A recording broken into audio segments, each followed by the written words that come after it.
Episode 1, Chapter 1, The River of Voices. That night a crescent moon hung low in the sky, casting a faint glow over the quiet village. Somewhere in the distance, wolves howled, their cries blending with the whisper of wind through the ancient trees by the river.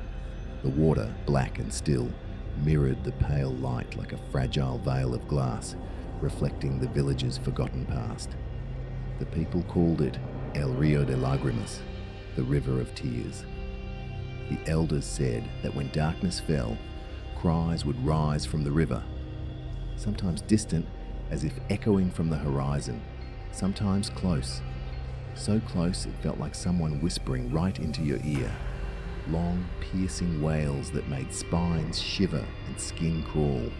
Some claimed it was animals, others the sound of water along the banks. But no matter how they tried to explain it, no one could escape the truth. Those cries carried human sorrow, and once you heard them, you would never forget. And then there were the whispers about a woman in white, her hair tangled and wild, her eyes hollow and red from endless weeping.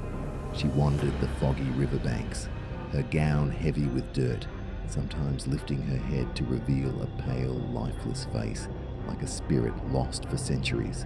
Never go near the river after dark, warned old Inez, the village elder. If you hear the crying, close your eyes, cover your ears, and run. For if you see her, your soul will never return. A fateful night, Diego, a young man of the village, never believed in ghosts. He laughed at the stories, dismissing them as old tales to frighten children. But one night, as he returned from the fields, he heard it, the crying.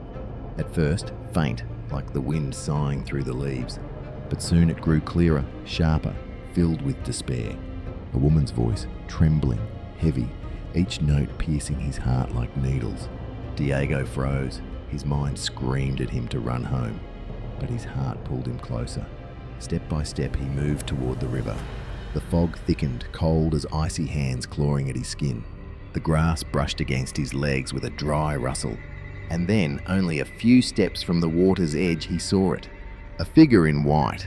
A woman stood there, tall and thin, her long dress smeared with mud. Her dark hair hung loose, covering most of her face.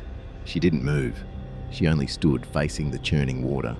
The cries still echoed, vibrating through his flesh. "Who are you?" Diego stammered, his voice shaking. No answer. Only the cries, rising, closer, unbearable. And then she turned. Diego froze. Her eyes were empty, soulless pits from which thick black water poured. Her cracked lips split open, releasing a chilling, broken whisper. "Mis hijos, where are my children?" Diego staggered back, but his legs felt nailed to the earth. The woman lunged toward him, her pale hands reaching out, cold as death. He screamed, tried to break free. Then darkness swallowed everything. The rumour spreads. At dawn, the villagers found Diego unconscious by the riverbank, his clothes soaked as if he had been dragged into the water. He was alive but changed, his face blank, his eyes haunted, as though he had looked into the very depths of hell. He never spoke of that night. In fevered whispers, he repeated only one phrase. She asked where her children were.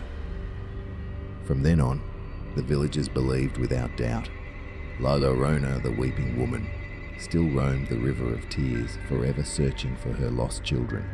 And soon after, misfortunes began to fall upon the village.